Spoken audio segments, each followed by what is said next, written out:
बिस्मिल्लाहिर्रहमानिर्रहीम। अस्सलाम वालेकुम। कैसे हैं आप सब लोग? उम्मीद है आप सब लोग खैरियत से होंगे। आज की जो रेसिपी है बहुत मज़ेदार, बच्चों और बड़ों सबकी फेवरेट चिकन स्टिक्स की रेसिपी है, जो कि झटपट बहुत आसानी से तैयार हो जाते हैं और बहुत जूसी, किसी ऊंची होटल से किसी भी तरह से कम नहीं है और हम इनको घर में बहुत आसानी से बना सकते हैं। यहाँ मैंने ब्रेस्ट पीसेस लिए हैं।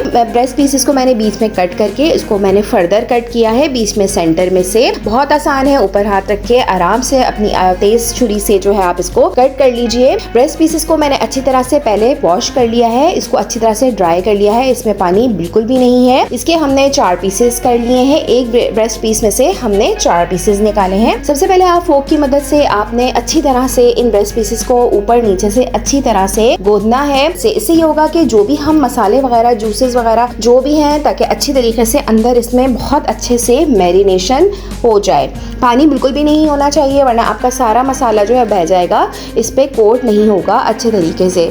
सबसे पहले जो है इन चारों पीसेस को आप किसी भी ट्रे में रख लीजिए। सबसे पहले इसमें मैंने नमक शामिल किया है, 1 टीस्पून के करीब आप इसमें नमक लगा लीजिए। इसके बाद 1 टीस्पून मैंने फ्रेश पिसी हुई काली मिर्चों का पाउडर इस्तेमाल किया है और फ्रेश पिसा हुआ ही मैंने 2 टीस्पून यानी 1 टेबल स्पून के करीब मैंने अदरक लहसुन का पेस्ट इसमें शामिल किया है। अच्छी तरह से आपने ऊपर नीचे करके हाथ की मदद से इसको लगा के तकरीबन 15-20 मिनट के लिए आप ऐसे ही छोड़ दीजिए। इसके बाद इसकी ज़बरदस्त सी हम एक सॉस तैयार करेंगे, जो इसके ऊपर मैरिनेट की जाएगी। अच्छा, यहाँ पर मैंने 1 tablespoon red chilli sauce ली है, 1 टेबल स्पून ही मैंने सोया सॉस ली है, 1 टेबल स्पून इसमें सिरका शामिल किया है, हाफ टी स्पून मैंने इसमें मस्टर्ड पेस्ट डाला है, हाफ टी स्पून टबाको सॉस डाली है डिपिट वालों की, 1 टीस्पून मैंने ऑरिगेनो या मिक्स हर्ब जो भी है वो आप डाल लीजिए, 1 टीस्पून रेड चिली फ्लेक्स इसमें शामिल किए हैं और हाफ टी स्पून मैंने इसमें कश्मीरी लाल मिर्च का पाउडर डाला है। आप चाहें तो नॉर्मल रेड चिली पाउडर भी डाल सकते हैं। सब चीज़ों को आप अच्छी तरीके से मिक्स कर लीजिए। बहुत ज़बरदस्त सी इसकी सॉस रेडी हुई है। ये तमाम सॉस अच्छी तरह से आप तमाम पीसेस पे फैला के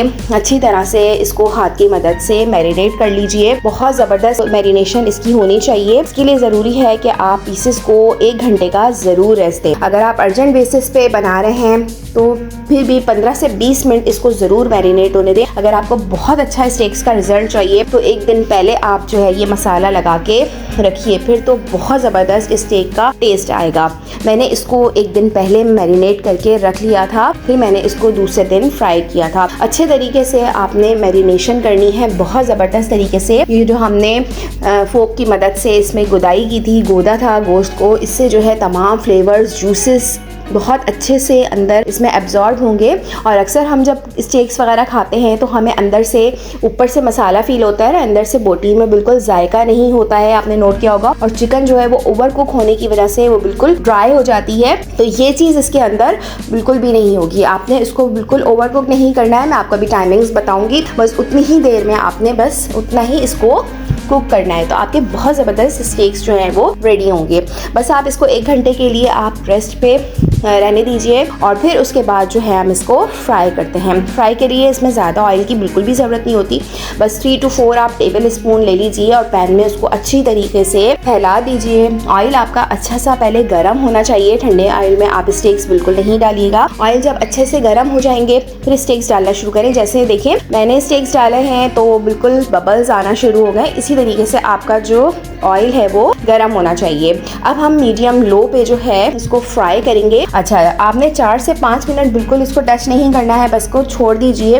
ये अच्छी तरह से जब नीचे कुक हो जाएगा और जब इसमें अच्छा सा नीचे से गोल्डन ब्राउन कलर आ जाएगा फिर आप इसको पलटिए। इसका कलर बहुत इंपॉर्टेंट है। देखने में स्टेक्स मज़े के लग रहे हो तो फिर खाने में भी बड़ा मज़ा आता है। तो आपने इसको फ्राई अच्छे से करना है, ओवर बिल्कुल फ्राई नहीं करना, ओवर कुक नहीं करना, क्योंकि ये चिकन की खासियत होती है। आप चिकन को जितना ओवर कुक कर लें, वाइट मीट की बल्कि खासियत होती है, आप फिश को भी अगर ओवर कुक कर लें तो वो भी बिल्कुल अपने जूसेस ख़त्म कर देती है।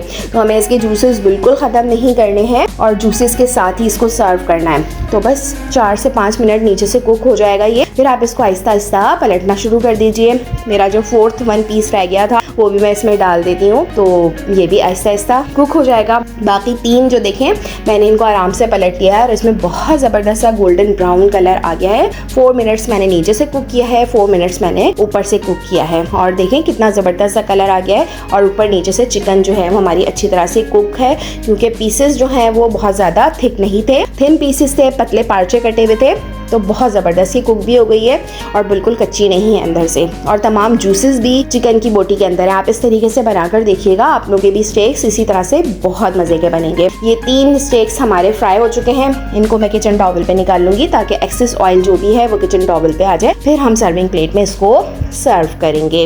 ये 4th पीस भी थोड़ी देर बाद जो है फ्राई हो गया था, तो मैंने इसको निकाल लिया है। अच्छा, अब ये जो बचा हुआ ऑयल है इसका स्टेक्स का, यहाँ मैंने वेजिटेबल्स ली हैं, कुछ गाजरें हैं, कुछ आलू हैं। आलू और गाजर को मैंने जूलियन मोटा मोटा कट कर लिया था और इसको मैंने बॉईल कर लिया था। इसके साथ ही मैंने प्याज दी है, 2-3 हरी मिर्चें ली हैं। ब्रोकली मेरे पास अवेलेबल नहीं थी, वरना ब्रोकली भी इसमें डाली जाती है। तो ये आप स्टर फ्राई करेंगे ये वेजिटेबल्स। एक तो हम स्टेक्स के साथ जो है वेजिटेबल्स खाते हैं तो दूध हजम होती हैं ये, और बहुत ज़्यादा प्रोटीन्स होते हैं, तो वेजिटेबल्स इसको बैलेंस करती है, इसलिए स्टेक्स के साथ जो है वो वेजिटेबल्स को सर्व किया जाता है। जो बचा हुआ मसाला था चिकन स्टेक्स का, वो सारा आप इसमें डाल दीजिए, बिल्कुल भी ज़ाया नहीं कीजिए, और बहुत मज़ेदार सी ये वेजिटेबल सैलेड रेडी होती है, कलरफुल सी। बस हमें ज़्यादा कुक नहीं करना है, हल्का हल्का सा हमें स्टर फ्राई करना है कि जिस मसाला कुक हो जाए और एक्स्ट्रा पानी इसका ड्राई हो जाए, और बहुत मज़े की ये स्पाइसी सी हमारी सैलेड रेडी होती है, जो कि स्टेक्स के साथ बहुत मज़े की लगती है। और ये अनियन भी बहुत ज़बरदस्त सी लगती है इसके साथ। तो आपको जो वेजिटेबल पसंद हो आप इसमें ऐड कर सकते हैं।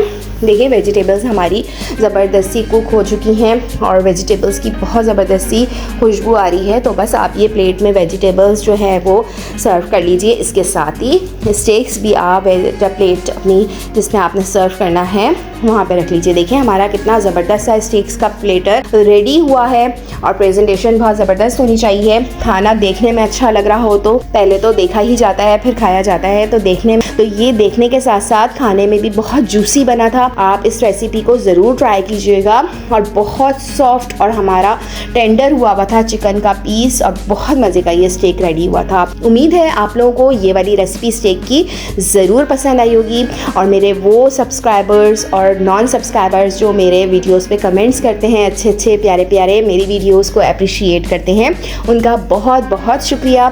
जो मेरे चैनल पे नए अभी शामिल हुए हैं, जल्दी से मेरे चैनल को सब्सक्राइब कर लीजिए, बेल आइकन पे भी ज़रूर क्लिक कर लीजिए, और वीडियो को एक लाइक ज़रूर कीजिएगा, और अपना प्यारा सा कमेंट भी ज़रूर राइट कर दिया करें। बहुत खुशी होती है आप लोगों के कमेंट्स पढ़ के और आप लोगों का रिप्लाई करके। मिलते हैं फिर से न्यू वीडियो में न्यू रेसिपी के साथ। जब तक के लिए अल्लाह हाफ़िज़।